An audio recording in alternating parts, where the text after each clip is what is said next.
So today I finished buttoning up the back on this old L48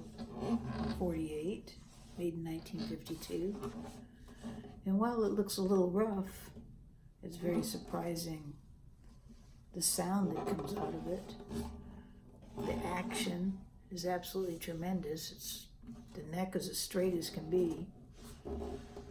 I had to do a few things to it. There were braces that had fallen off and a cracked neck block. I replaced the tuners.